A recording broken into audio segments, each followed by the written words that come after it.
What's up, Doc? Can you hear me? I can hear you. All right, cool. You good? Situated here. You good? Yeah, man. We're about to go right now. Glad to have you on. Man, I'm honored to be on here. Should be a good time, man. Should be a good time. So it's on my page right now. So you can go to the page and share it if you want. We got some people jumping on now. Good afternoon, people. I see y'all getting on here.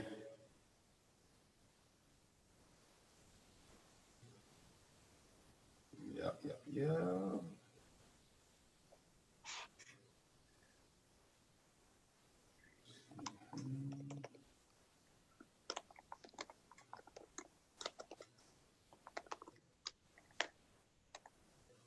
go.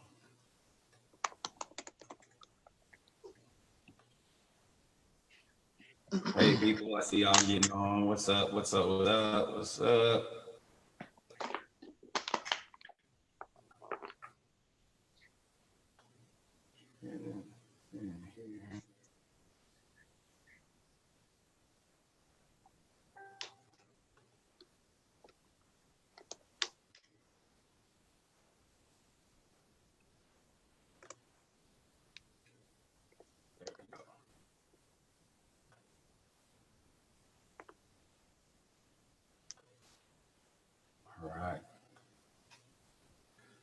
All right, bro.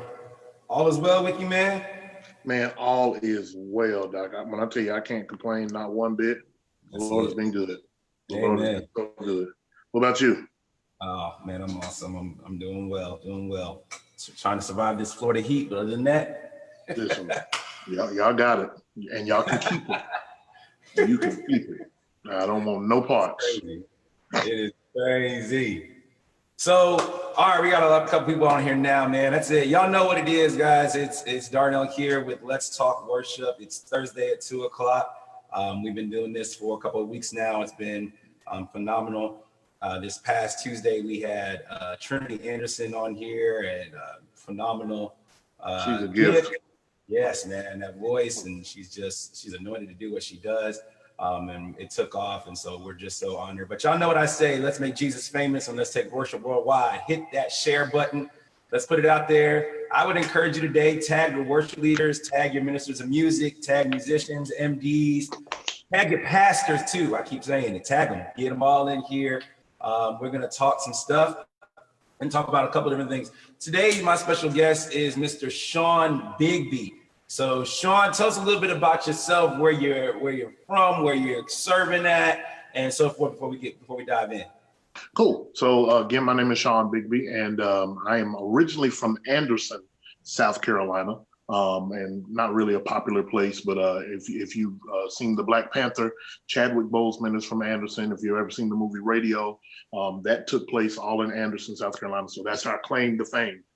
Is Radio and Chadwick Boseman. We're the home of the Black Panther and Radio, so praise the Lord. So that's where I'm originally from. I currently reside in Columbia, South Carolina, where I'm the creative arts director at Right Direction Church International. My pastors are Bishop Herbert Bailey and Dr. Marsha Bailey. And I've been here now, it'll be 4 years in June. And God has had me here on assignment. And so I'm loving it and just loving the journey. And God's allowed me to just have some incredible moments through the years. And so, but that's me in a nutshell. I'm a worship leader. I'm an artist, recording artist, songwriter. I'm a husband. One of these old days, I may be a father. We'll just see what the Lord doing. They keep giving out these stimulus checks to, and I'm gonna have to make that happen sooner than later. Doc, I hear you. Let me tell you something. It's $500 per kid. I was like, man, I need to put some work in. Lord have mercy. I'm done. That's awesome. So it's a small world because Shawn and I have never, I don't think we've never met in person. We've kind of, I don't know, I can't remember if you were at something with Javis Mays in Orlando, and we may have met one time. I'm not sure. I did do an event with Javis. It was a long time ago. In Orlando. I think I was there. I think I was actually there for, I was there for Javis, but I can't remember what the event was. Right. It was like was it a CD release or something? I think it was a CD release. I think it was a CD. Is that when Miranda was there singing? No, No, I wasn't there at the same time Miranda was there. Okay. So anyways, it's a small world. So your pastors are very, very close friends of my parents. So I lived in Tulsa, Oklahoma for about 9 years. And so they've known me since I was a kid. You're kidding me. Yes, and my parents, they used to come over our house all the time. We would go over to their house all the time. And Wow. I'm originally from New Jersey. So we had the connection from Jersey. Bishop, you know Bishop George C. Wright and Mary C. Wright? Those are my godparents. Those are like my godparents. So that is family there. And then we went to Oklahoma and then they were there. And so I came to Right Direction a couple of times before you were there. A couple of times in Columbia. I've been there a couple of times with Bishop Uncle Herbert, I call him. So it's just so awesome how God works, and He'll cross his paths and everything. Phenomenal church, phenomenal ministry there. I love it. Absolutely love it. I love them. Yes, they're phenomenal. I followed your ministry for some time. Your music is absolutely phenomenal. But I'm going to tell you what really drew me to your ministry is from one worship leader to another worship leader. I didn't see you as an artist. Now, hear me when I say this. We're artists, but that wasn't what I saw. Right. I saw a David, if I can be very, very blunt. Wow. I saw David. I said, this dude is like, worship is who he is. Like this is more than just singing a song. Worship is who he is. And so I'm immediately drawn to that type of worship, those type of worship leaders. I get on your lives every once in a while. I was on this past live that you were just doing and talking about, you know, the book that you're currently working on and all these things. And I was like, man, yeah, I would love to get a chance to talk with him. So I'm glad to have you on here. So we're going to dive into some stuff. And I really want to talk today about, I put it on there, but I really want to talk about this administration side of worship, because I think a lot of pastors and even some worship leaders that are out here, they have this idea of just worship being, oh, get up there, sing some songs, and bam. And it just, maybe that's just how it happened.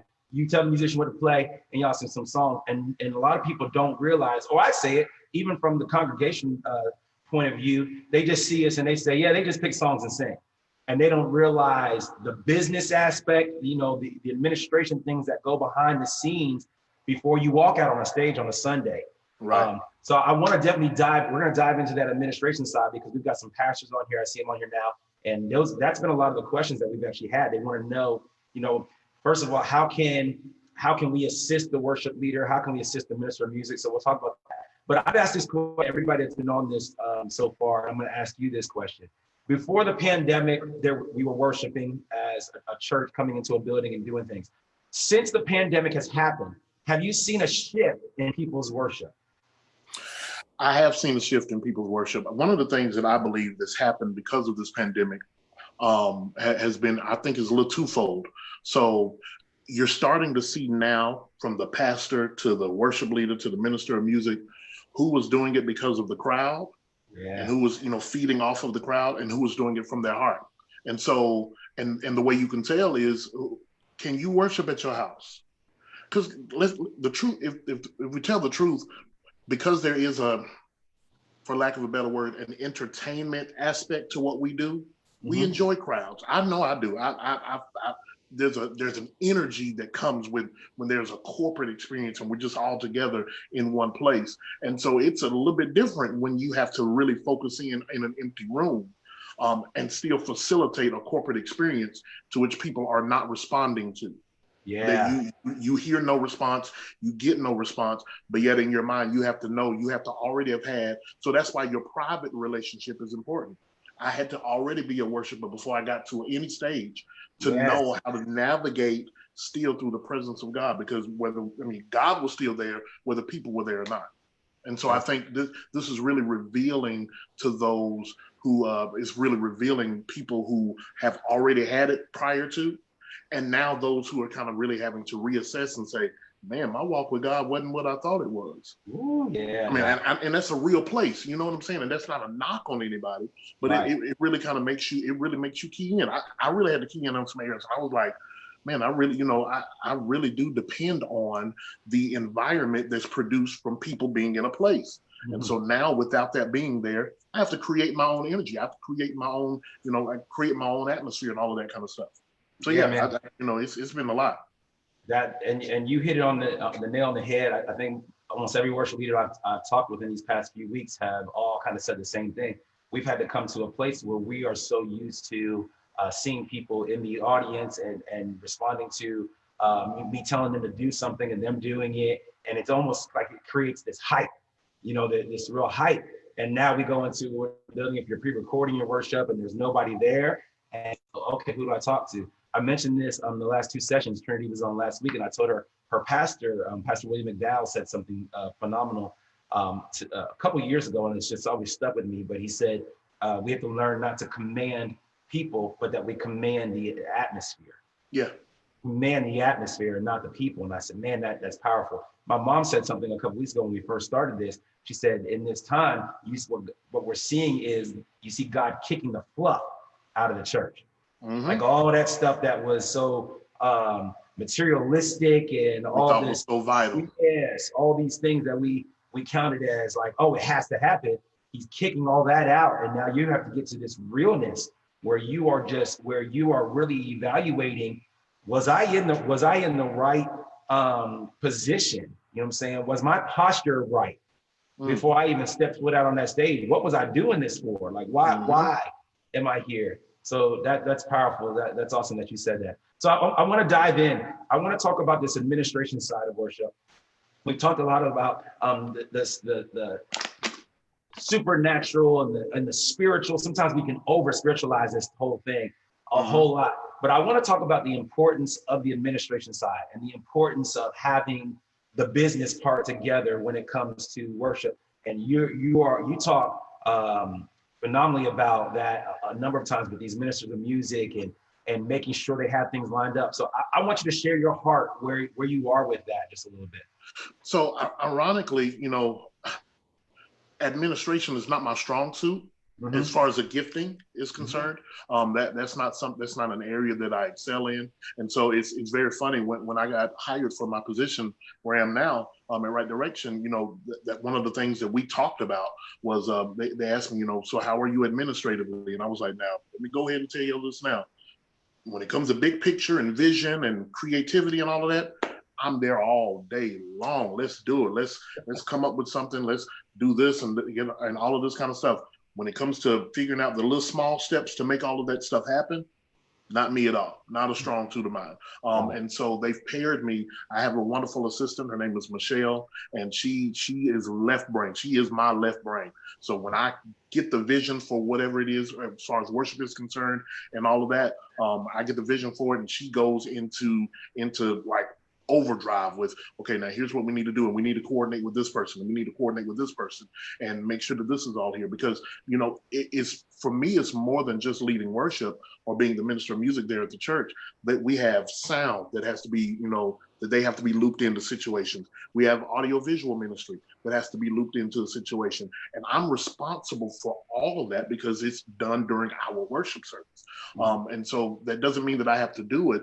I had to learn to make sure that I have to include and be thinking and cognizant about all of these other aspects and all these other areas besides just, does the choir sound good? Does the praise team sound good? Are we gonna have an experience with God?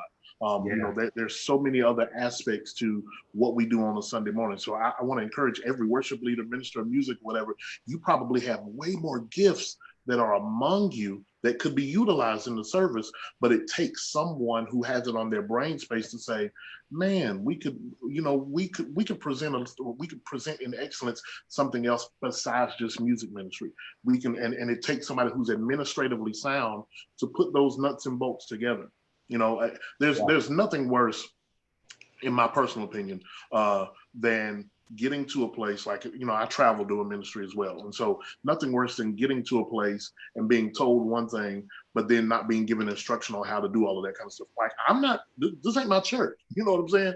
Yeah. I don't know this church. I'm here in a visiting capacity or whatever, but I love the fact when people can lay out, okay, this is how it's going to go. Here's your format.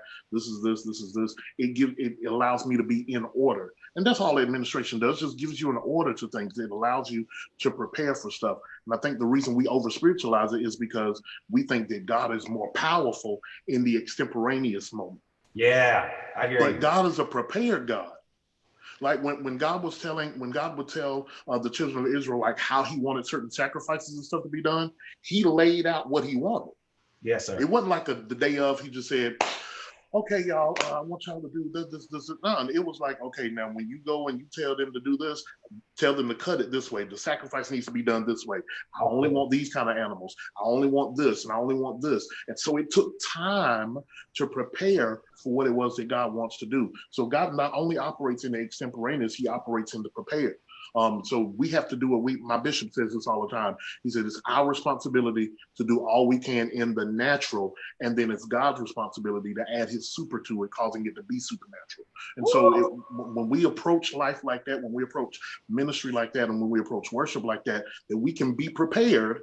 And if God wants to change the set list on Sunday, He can. But it's my job to do all I can in my natural to make sure that the supernatural is going to be even the more efficient and more powerful on the Sunday or the Wednesday or whenever worship is supposed to happen. That's my job. That's my responsibility. That's powerful, bro. You said a mouth. That's chapter 1, but that's powerful. I mean, you said so many key important things there. One of the things that I would love for you to talk to the worship leaders, and because everybody doesn't have the assistant, the administrative assistant. Right. Everybody, whether it's a paid staff position or not, I think that still, as a worship leader, you can find individuals who can help you in that capacity. I think that a lot of times we automatically associate, okay, if I got to get an assistant, now I got to pay them. But there's lots of individuals who are probably sitting right there in your church that have the gifting to do this, that would love to volunteer, that would love to help out in any way possible. It's just a matter of, sometimes I have to say it like this for a worshiper, sometimes it's just a matter of coming off your high horse and thinking like, they don't have the qualifications like I have.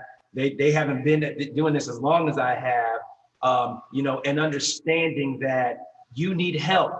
Mm-hmm. You need help. We need help as worship leaders. This is not something we cannot do this on our own. I can't. I know I cannot do it on my own. I happen to be in a capacity where I love the left brain side, but my visions are so big that even with the left brain side that I have, I need some more left brain, if that makes sense. And so I need some more people to come and help me along this thing. Sometimes people like we can get so out there that we've got it all that we forget to even listen to other people that are saying, hey, what about that? I'll give you a great example. So this past Christmas break, we do a Christmas production, pretty big Christmas production every year. This year we did The Wiz, and we called it The Wiz, a Christmas remix. Oh, and wow. Changed the whole thing up. Instead of the wizard giving him the heart, the brain courage, he led him to Christ, boom, all this kind of stuff. So wrote the whole script out, did the whole production, Broadway style, ready to go. We did, I think it was our second day of table reading, and some of the cast was like, it's a Christmas production, you really don't have anything for Christmas in there. And there was part of me that was like, I wrote the script, it's done, I ain't doing anything else. But I really looked at it and was like, you know what, their suggestions, they're right. And so we took suggestions, we put it in there, and it worked phenomenally. And so I want to encourage some other worship leaders who are out there. Maybe you're not a part of a gigantic church where you've got a gigantic staff and you can't afford to have an administrative assistant who's there full time or even part time. There's somebody in your house, I guarantee it, that can help you out doing what you need to do. Shawn, talk a little bit about. Let me piggyback. I want to jump right back in on what you said. First off, just to dispel the misnomer, just in case anybody's thinking that this is the case, my assistant is not paid. Wow. She has her own job. She works her own job. She is a volunteer for the church and has been volunteering at the church before I got there. And so one of the first things that I was told, like I said, when I was brought in, is that Michelle will be assisting you and she'll be helping you in all of this. And I didn't even really see the value of it until she began to do what she did. And I mean, and that's her gifting. That's her skill set. She is phenomenal at that. And so I said all of that to say, yeah, you got to know the types of gifts that are among you. There may be people who are on your worship team or who have a heart for worship, may not be the dopest singers or whatever, but administratively they're skilled. And administratively, they have that skill set, and they want to come along and allow that worship ministry to really flourish and blossom and grow. We do a Christmas musical as well, and I literally I put my name on stuff. That's all I do when it comes down to that. They laid the whole show out and all of this kind of stuff. And then I love the fact that you said, you know, when y'all did the table reading, you allowed their input to have value. Because I think a lot of times when we see the term worship leader or a title or whatever, we think that it's a monarchy and what I say goes and all of this. No, a good leader knows how to take all of the various aspects of people that may be following them and ideas and thoughts and put it into a great thing. And put it into a great production, put it into a great whatever. You know how to grab all of that stuff and make the one project into one big complete masterpiece. That's good. And that goes back to relationship, because you got all the, if you are one of these worship leaders who shows up, gets on the stage, do what you got to do, basically nod the people like good job and takes off, you won't get it. You got to develop some kind of relationship with your team. I want a team that trusts me. I want a team that has my back, and I can't see them trusting me or having my back if all I care about is myself. And if all I show that, if my actions show that all I care about is self, but I need y'all to do this, do that, and all these things. So you've got to have a relationship. And that's literally where it came from, because I had a relationship with the people.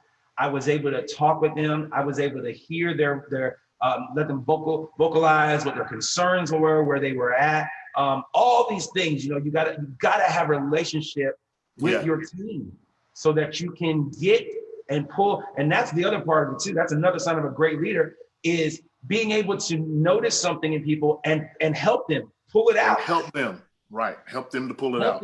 Cultivate.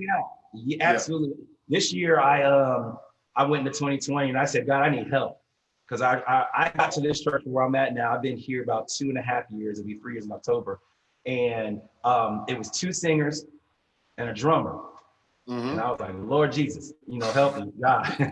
That's where you wanted me to go. All right, no problem. And I had to get to a place where I saw gifts, I saw talents, I saw desires in people. And I'm not sure if the people that were here before, no, I'm not throwing shade or anything, but people who were here before didn't notice it. But I noticed gifts in people, and I'm like, oh, you got to pull this out. Like, what's going on? No. And then we pull these things out. And so what we started to see in our team is this maturity and this growth that's happened in individuals, especially for those of us that are traveling artists and everything. So I know I don't have to worry. If I have to miss a Sunday to go minister somewhere, I've got a team. And they now understand, you got this, you can do this. And they're at that comfort level. And I feel like before that, they'd have been like, nah, we ain't saying, you know, or that's something beautiful. Like that. So relationship is vital.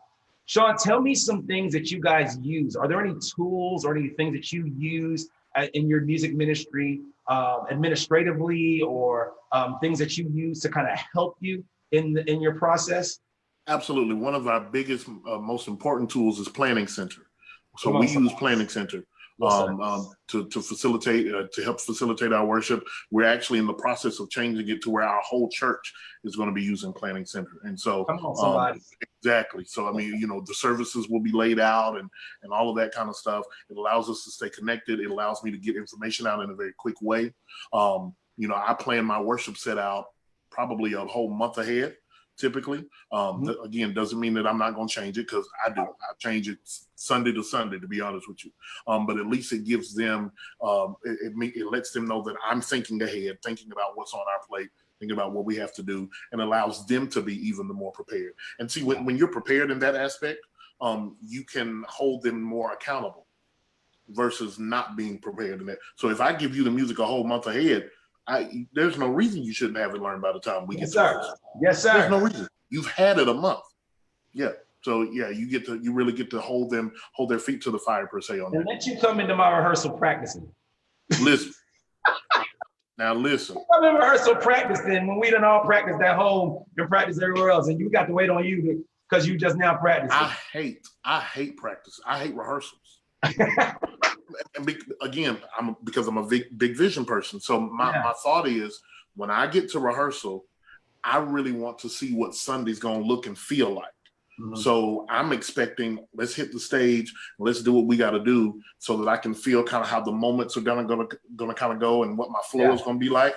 But if I got to teach you the song and then we get up, I've exasperated and lost too much brain energy, and I'm just like, okay, we'll figure this out. And most of the time, 9 times out of 10, if I've had to do that, I'm changing something. I'm gonna change it because I've already lived through this moment. I've experienced this moment. The creative side of me is like, no repeats. No, we can't repeat this.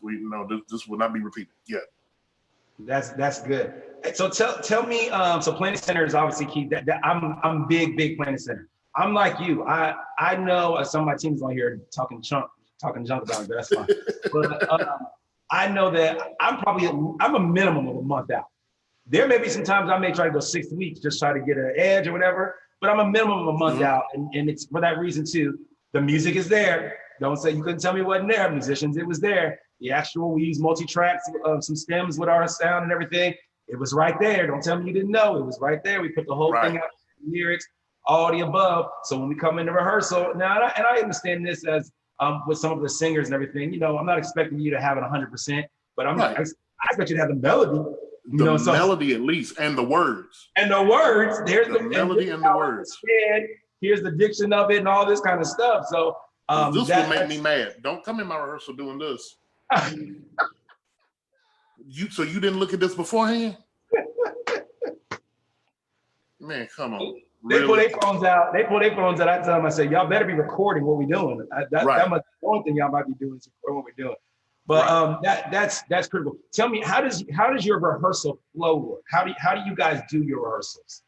Okay, so the first hour of rehearsal. So we typically start. We have a 6 o'clock start time. So my band gets together at 6 in the sanctuary. Then my choir director, and I'm very blessed to have a phenomenal choir director who's also a music teacher by trade, by career. She actually takes those volunteers, those choir members, those praise team members who want to come early and do vocal training. They go into another section of the church, and sometimes they may rehearse some stuff that we're getting ready to go over. They may just do vocal training stuff. We have a lot of choir members who just want to get better vocally, and so they spend that time going over that while I'm with the band, kind of telling them what my flow is going to be. If I'm changing songs, if I'm changing keys of the songs, and all that kind of stuff. We kind of talking through that. Then at 7 o'clock, we all get together and we put the whole thing together, so that I try not to be in rehearsal no longer than 8:15, 8:30. Sometimes we're there a little bit longer because now I love to practice the presence. And so, if we're going to be worshipers, then, let's take some time to worship. Yes, sir. Let's take some time. Let's worship. We acknowledge birthdays and, have a little bit of fellowship time and all of that kind of stuff. But I really like for it to move succinctly. That's awesome. So we're kind of the same. So we have a 7 o'clock start time because Tampa's traffic is of the devil. But so we start at 7, but we do the same. So our band goes into they're in the auditorium and they do their thing, and then I take the vocals elsewhere. Now here I'm a little bit different with this. I know there are some churches that do this, but I've learned there's a lot of churches that don't do this. So our Tuesday nights, our rehearsals, they're called team nights. So it's not just the band and the singers. It is literally anybody that has anything to do with the worship experience. Okay. So our sound tech has to be there. Our pro presenter person running lyrics, our lighting person, our camera switchers, our camera operators are to be there. So that when we come in, and so we do 7 o'clock and do about 45 minutes in each. And then at 8 o'clock, we all come together. And so we do the whole thing. So I'm like you, like I want to see the Sunday experience. I kind of want to go through that. So we lights, camera, action, everything. We practice that whole entire thing. And this is not saying everybody has to do this, but for some people, there might be some of you worship leaders who kind of were in that situation when I came in, where I would watch on a Sunday, and we're really going to get it big now because everybody's had to do online service for so long. So when you come back, you're really going to be paying attention to your online experience. So now I come and I came in and I watched this online experience and I was like, that's the creative side. I'm like, we can do this, we can do that. So I started having our team come in. And so our camera operators and everything, I'm practicing, I'm looking at their shots. Hey, when we do this song, y'all know I'm gonna jump through the roof. Why would you do a shot like this? You know what I'm saying? We literally walk through all of that. Good. So that when we walk out, when we come out and we go into that Sunday, even though we have a sound check on Sunday, y'all already know exactly what it was. So that's awesome. I love that you guys do that. But we bring our whole team. We have a dance team that may dance on a Sunday with us. Right. We've got to work all those things out. It's cues, all those things. And I've had some people who actually told me like, well, y'all a little bit too much Hollywood now. It ain't church no more. It's 100% church. And 100% church. Exactly what you just said earlier about how God gave the clear instructions on the sacrifice and everything. We don't want to do no mess. No. No mess. And my team knows, I say it all the time, I don't do bootleg worship. I don't do that bootleg stuff. I said, I'm going to give God my very best. So if I got to put a piece of tape on the floor to mark a marker for somebody, and that's what's going to be present excellence, then that's exactly what we're going to do. And that's the key word right there. I believe a lot of times we think excellence belongs everywhere except for in the church. One of the things my bishop teaches all the time is excellence is a moving target. So what's excellent this past Sunday may not be excellent tomorrow. You know, and so that's a mouthful right there. You have to always be thinking, okay, what's excellent? What's going to make it look excellent? What's going to present the most excellent experience that we can possibly present to the people of God and for God? And so I really, I really commend you guys. That team thing really it sparked a thought in me. I was like, no, maybe we need to look into doing that, because we essentially do something like that on Sunday morning, for our sound check or whatever. We do a run through and they kind of get a feel for what's going to be happening. But I might need to look at this Team Thursdays. Maybe not every week, but like a Team Thursday night. Yeah, I do consulting for a couple of churches down here in Tampa, and I told them, I told them straight up, I said, we do ours every week. I'm not telling y'all to do that. I said, start once a month. Once a month, just have your team come in, and what we've learned with our team is, especially our media team and all those, they now, because here's another big thing about the worship experience, and I say this all the time. If y'all don't let your media team and your sound team feel a part of the worship experience, you are wrong. Right. These people are so vital to the worship experience. So I make it a point to make sure that our media department, sound team, camera operators feel like they are a part of this worship experience. Because what we do on the stage is just a little bit. But with the way things are now and how church is online and how people are depending on this, I thought about that before. Like, these people are watching. And you got these people have hundreds, thousands of people watching online and are seeing this. They're seeing this presentation. So just as well as the presentation looks on the inside, it's got to be that way on the outside. Now, if I keep telling y'all, these pastors and everything, all of a sudden now y'all concerned about your sound online. You should have been concerned about that a long time ago. You should have been concerned about your video, how it looks out online a long time ago. It's about excellence all the way around. Don't just be excellent just in the auditorium, but be excellent in everything that you do. If you want to have an online ministry, have an excellent online ministry. What does that look like? Ask somebody. That's the other part. Ask somebody, man. Kingdom building, man. Reach out to somebody. Ask somebody how to do this. So that part's very, very important to me, is to make sure you have that. Shawn, talk to us a little bit about the importance of relationship between pastor and worship leader.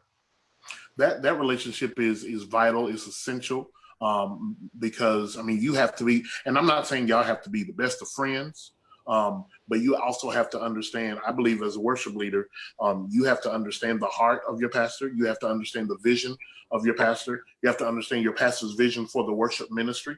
What is it that you desire? He's the captain of the ship. The pastor is the head worship leader. Yes, sir. So the church will only, as far as worship is concerned, they'll go as high as the pastor goes. So you have to sit down and have those conversations like, what is your desire for the worship ministry? What do you want to see? What do you want this experience to be like? And to be honest, especially when it comes down to music, depending on how musically inclined your pastor is, they may not be able to articulate that.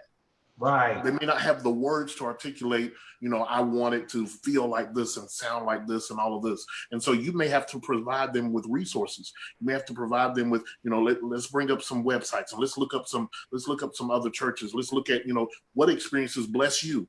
what songs minister to you, what songs are helping you during the season, and and have that kind of understanding. And so I believe that it's key, it's vital. Me and my bishop, so we have staff meeting on Tuesday, all day staff meeting, and we sit and talk, and then we talk offline as well. There's sometimes he never tries to micromanage me and tell me, okay, I want these particular songs and all of this kind of stuff. That's not the feel that he does. But there are times when he says, okay, Shawn, I'm gonna be preaching this, and I want you to sing this. Boom, that gives me I've got an idea of where he's going and what he's doing.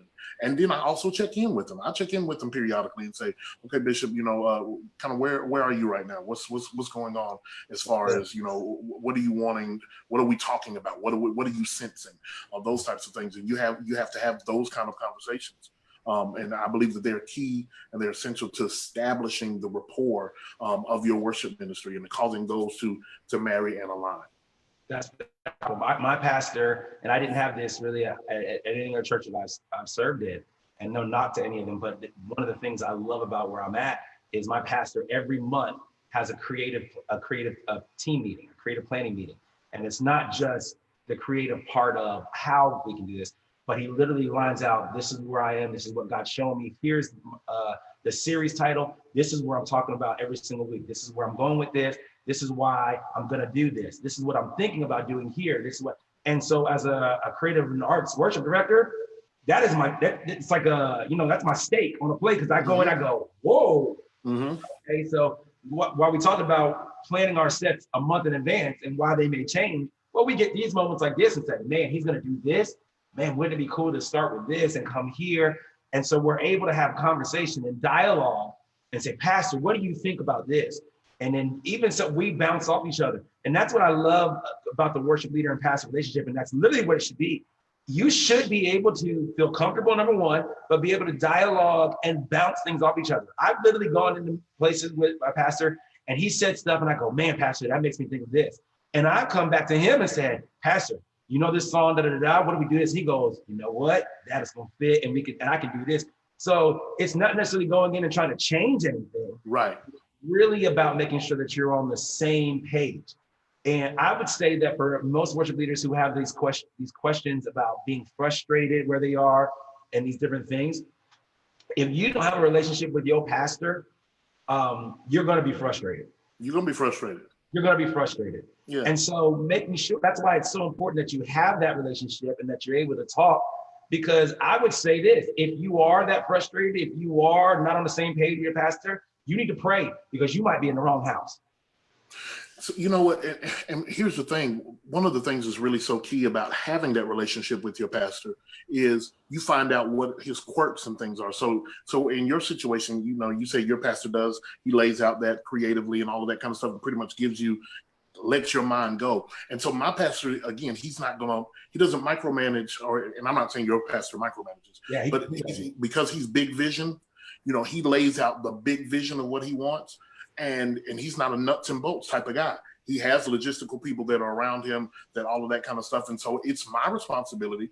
I go in, I ask him, I say, okay, Bishop, how do you see the music ministry fitting in on this? You got this idea. How do you see us fitting in? What would you like to have happen? This is if it's a high, worship service or whatever, it's more, like a consecration, that type of thing.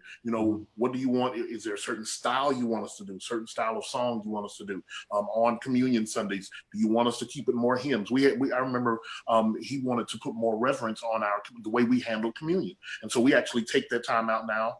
It's on first Sundays, and we take that time to really, we dress in the full clergy and all of that kind of stuff.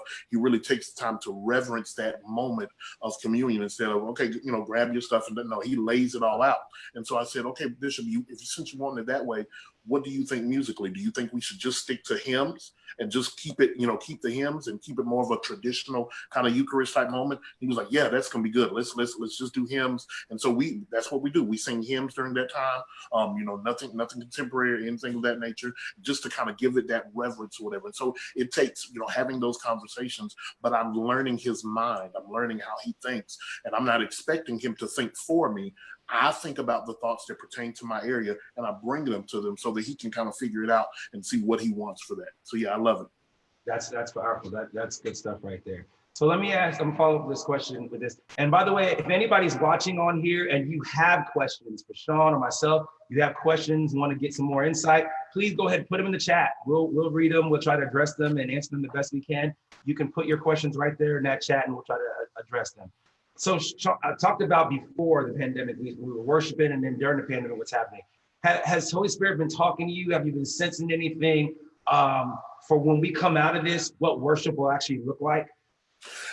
He really has. I think worship is going to when we come out of this. I believe that there's a good oil, a new oil that's being released to us, and I believe that if as long as we're tapped into the voice of God to really hear kind of what's going to happen, I believe there's strategies that are being released. I put on my Facebook or my Instagram, one of the two, that we're in a season of collaboration. I really believe it's almost like, for lack of a better word, it's like the doors of the church have really been kicked open. The walls have been pushed down. And so I really just think we're about to enter into, I believe the church right now, the kingdom is in the best season, because where the world is reporting declines, I'm seeing churches talking about, man, there's so much increase happening right now. It's crazy. Like, people are coming, and it's because we've like you said earlier, we've really trimmed the fat a lot. And so I think there's going to be more of an awareness now of what's important and what's not important. I think there's going to be a greater awareness of, okay, I need that. I don't need that. I thought I needed it, but I'm good on that. I don't really have to have all of that. I love how God has caused us all to be put on even playing fields. We're all worshiping from home. And so there's a purity there. There's an honesty there that's going to be translated back to when we come back to church. And then I believe we'll appreciate corporate worship even more. Because when you can't do corporate worship and then you get back into corporate worship, it's like, whoa, okay, now I see. Because some people can take church or leave church. Yeah. Some people are tired of church. I mean, I was tired of church. I'm so glad to be at the house and And then now they're getting antsy, like, man, I miss being around people. And so you begin to, I believe we're going to realize how important having people around really was, and having that relationship. The Bible says this. The Bible says when God made man, God made Adam, he looked at him and said, it's not good for him to be all alone. It's not good for him to be by himself. And so we're made deficient by design. We need people. We're supposed to be interdependent. I need to be connected to you. I've been recently going on my IG Live late at night just to have interaction with people, just so I can have some sort of, and plus I'm an extrovert. So it's really hard on me right now. I'm just like, I need to be around somebody. I need to talk to somebody. It's so funny. My wife and I dynamic is so interesting because my wife is an introvert. So she's loving this. She's good. Oh my gosh. Just good and comfortable. Me, I'm like, hey, somebody talk to me, please. I'm going to the store randomly for nothing. Like, I need to go buy some air. I'm going to buy air.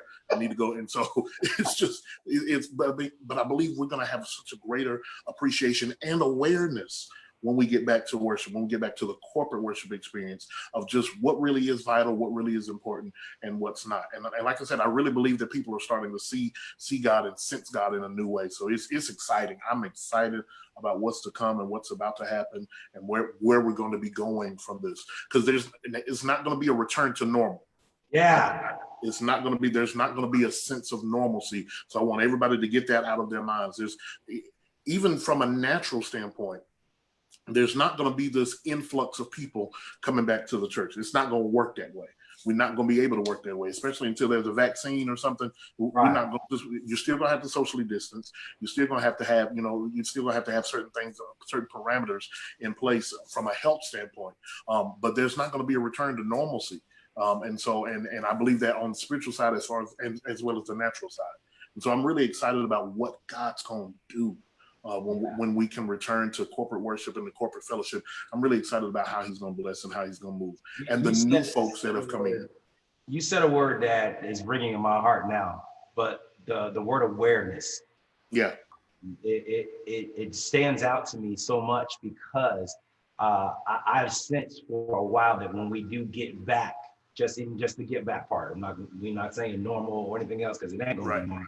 But when we get back, there's going to be a new awareness. I have sensed that as well. I've noticed it even watching our live streams when we're now online, things that I couldn't notice before because I'd be worshiping or doing something else. I'm able to see these things. And I'm cracking up because honestly, there are some Sundays I'm watching and I'm watching the people in the comment and they're, oh my gosh, I can't, and they're literally putting it in there. I can't believe how much I took advantage of just sitting in my seat during worship. Like, I just can't wait to get back in there and raise my hands. And I'm sitting there like, did they put that? You know what I'm saying? Right. Right. I can't wait to get there. These people ain't gonna keep me in my seat. I'm gonna be dancing. I'm gonna be doing this. And I'm like, who put that? Was that them? And so even now, the awareness. Back in the building, I told my mom, I was sensing it. I felt like we're about to go into a season where worship is going to start before we get on the stage. Oh yeah. Worship is going to happen before we get to the platform. Worship is going to happen before a 5-minute countdown. We're going to be walking into auditoriums and sanctuaries, and the people are going to be in. They're going to be worshiping. We're going to have to catch up. Right. When we're so used to coming in and saying, good morning, how y'all doing? Come on, stand up. Y'all know the OT. We're going to have to come in and join in on worship. I feel like that we're going into that type of environment because the awareness, as you keep saying, the awareness of the people, I feel like minds are shifting. Yeah. Like what they were used to and what they thought was the normal, what they thought they had to do. It's almost kind of like, I'm in the congregation, so this is my role. This is what I do because I'm in the congregation. I'm not on the stage, so I ain't got to do all that.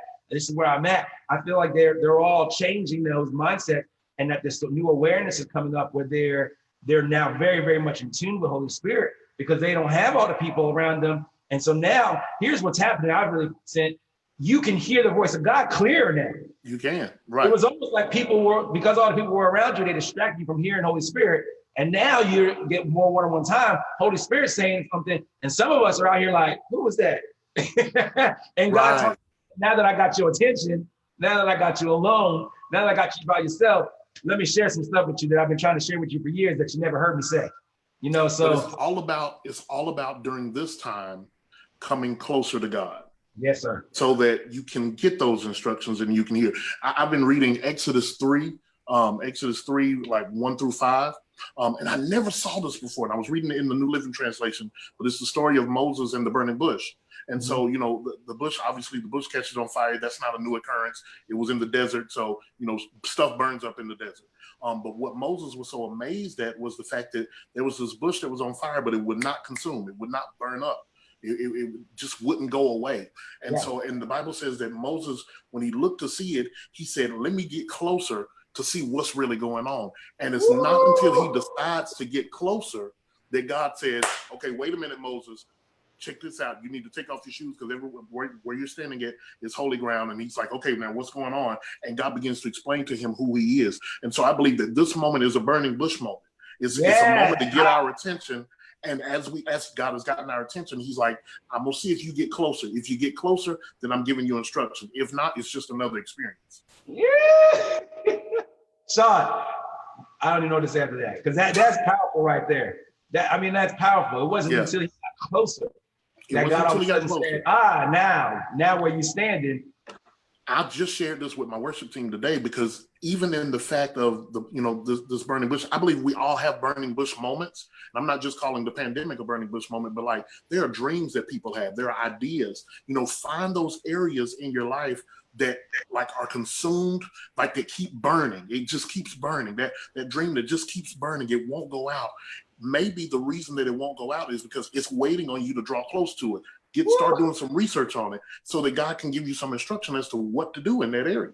I really believe that the plan of God for us, it resides in him giving us strategy, and he's not going to give us strategy till he knows, oh yeah, you actually want to find out about this. So God's like, okay, I got something burning in your life.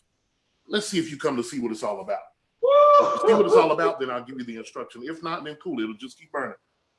And it's so powerful that what he told him to take his shoes off, because everywhere you were standing, that's right where you standing was holy ground. That's powerful because even in the modern day, when you get to somebody's doorstep and you in some of these houses you go to, you already know when you got to take your shoes off. You get to the front door, you see them out there, right? How they are. They open the door and you see a line of shoes. You walk inside, you look around, you know, I can't be with my shoes on in here. And so that's just so powerful, bro. Like that blessed me like you have no idea. So this was awesome, man. This is what I wanted. This is what I needed. This is what I was hoping was gonna come out. So many great nuggets that were shared.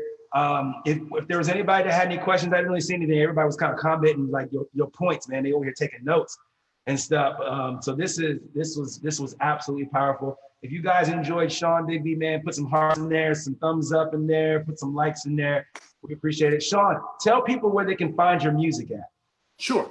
You can actually go to iTunes, Google Play, anywhere that you consume music. Spotify. I've got a Spotify page out there, so just type in Shawn Bigby, ShawnBigby. Of course, you can follow me on Facebook and Twitter and Instagram. I've also got a website, ShawnBigby.com. And if you don't mind, I would love to share this. Right now, I'm giving away 5 tips.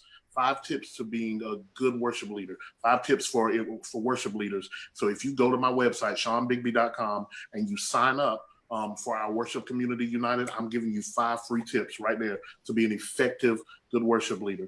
So I would love to stay connected to you.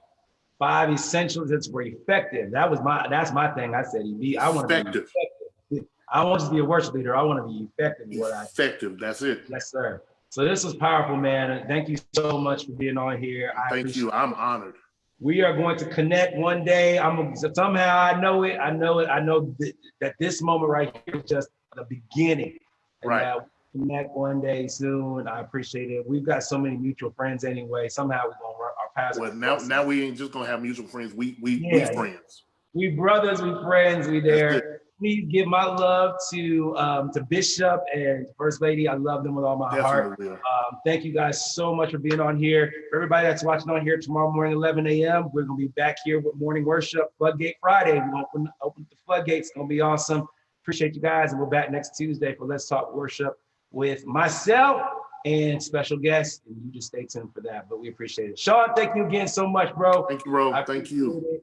Thank you so much. Thank you so much, everybody that was watching. We love you guys. Everyone have a blessed day.